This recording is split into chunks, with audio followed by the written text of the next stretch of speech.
Hi ಎಲ್ಲರಿಗೂ ನಮಸ್ಕಾರ. ನವರಾತ್ರಿ ಹಬ್ಬದ ಶುಭಾಶಯಗಳು.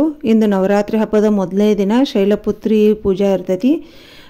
ನಮ್ಮ ಮನೆಯಲ್ಲೇ 9 ದಿನ ದೀಪ ಇರ್ತೈತಿ. 9 ದಿನ ನಾವು ದೀಪಣತಿ ಇದ್ರೊಳಗ ಹಚ್ಚಿರ್ತೀವಿ. ತಗೊಂಡು ಅವನ್ನ ತೊಳೆದ ಒಣಗಿಸಿ 2 ದಿವಸ ಮೊದಲೇ ಬಿಸಿಲಿಗೆ ಸುಣ್ಣ ಹಚ್ಚಿ ಬಿಸಿಲಿಗೆ ಒಣಗಿಸಿರ್ತಾವೆ. ಎರಡೂ ಕಡೆ ಸೈಡ್ ಸುಣ್ಣ ಹಚ್ಚಿ ಒಣಗಿಸ್ತೀವಿ. ಆಮೇಲೆ ಇದನ್ನು ಘಟ ಸ್ಥಾಪನೆಗೆ ಚಟ್ಗಿ ತೊಗೊಂಡಿರ್ತಾವೆ. ಹಿಂಗೆ ಸುಣ್ಣ ಹಚ್ಚಿ 2 ತಾಸು ಬಿಸಿಲಾಗ ಒಣಗಿಸ್ಬೇಕು. ಅವನ್ನ ಒಣಗಿಸಿದಿಂದ ತಂದು ರೆಡಿ ಮಾಡಿ ಒಳಗೆ ಇಟ್ಕೊಳ್ಳೋದು. ನಾನು ಬನ್ನಿ ಗಿಡಕ್ಕೆ ಹೋಗ್ತವಲ್ಲ ಅಲ್ಲಿ ಸಣ್ಣ 2 ಪಣತಿ ತೊಗೊಂಡಿದ್ನಿ. ಮನೆಯಲ್ಲಿ ನಮ್ಮಲ್ಲಿ ಜೋಡು ದೀಪ ಐತಿ, ಅಂದರೆ 2 ದೀಪ ಐತಿ. 2 ದೀಪಕ್ಕೆ 2 ಪಣತಿ. ಇವಾಗ ಕಾಲು ದೀಪ ಅಂತೀವಿ ನಾವು. ಇಕ್ಕೂರ ಮೇಲೆ ಇಟ್ಟು ಪೂಜೆ ಮಾಡಿರ್ತೀವಿ.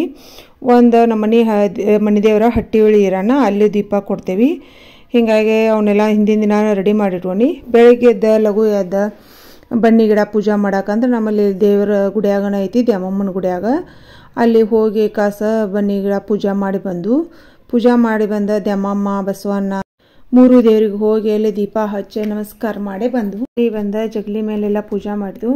ಜಗಲಿ ಮೇಲೆ ಪೂಜೆ ಮಾಡ್ರೆ 9 ದಿವಸ ಯಾವುದೋ ದೇವರನ್ನ ನಾವು ಮತ್ತೆ ಒಳ್ಳೆ ಪೂಜೆ ಮಾಡೋದು ಅದು ಏನೂ ಇರೋದಿಲ್ಲ.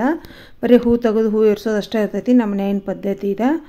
ಪೂಜೆ ಮಾಡಿ ಸ್ವಾಮಿಗಳು ಬಂದರು. ಸ್ವಾಮಿಗಳನ್ನ ಪಾತ್ ಪೂಜೆ ಪಡ್ಕೊಂಡು ಮನ್ಯಾಗ ಆಮೇಲೆ ಅವರ ದೀಪ ಹಚ್ತಾರೆ. ನಮ್ಮ ಈ ಕಡೆ ಸೈಡೆಲ್ಲ ಸ್ವಾಮಿಗಳನ್ನ ಪಡ್ಕೊಂಡಿಂದ ಅವರ ನಮಗೆ ದೀಪ ಹಚ್ಕೊಡ್ತಾರು. ದೀಪ ಹಚ್ಚಿ 2 ದೀಪ ಹಚ್ಚಿ ಜಗಲಿ ಮೇಲೆ ಬೆಳಗ್ಗೆ ಎಲ್ಲ ದೇವರಿಗೆ ಘಟ್ಟಕ್ಕೆ ಮತ್ತು ಎಣ್ಣೆ ಬತ್ತಿಗೆ ಎಲ್ಲಕ್ಕೂ ಹೊಂಗ್ಲೂಲ್ ಹಾಕಿ ದೇವ್ರ ಪೂಜೆ ಮಾಡಿ ಇಟ್ನಿ. ಪ್ರತಿದಿನ ಹೂ ತೆಗೆದು ಹೂ ಅಷ್ಟೇ ಎರ್ಸೋದಿರ್ತೈತಿ.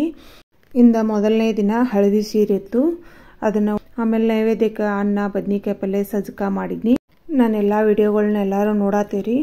ಎಲ್ಲ ವ್ಯೂವ್ಸದು ಎಲ್ಲ ಚಲೋ ಬರತ್ತಾವು. ಎಲ್ಲ ವಿಡಿಯೋಗಳು ಇಷ್ಟ ಆಗಿದ್ರೆ ನೀವು ನನ್ನ ಚಾನಲ್ ಸಬ್ಸ್ಕ್ರೈಬ್ ಮಾಡಿ, ಶೇರ್ ಮಾಡಿ, ಕಮೆಂಟ್ಸ್ ಮಾಡಿ. ಎಲ್ಲರಿಗೂ ತುಂಬ ಧನ್ಯವಾದಗಳು.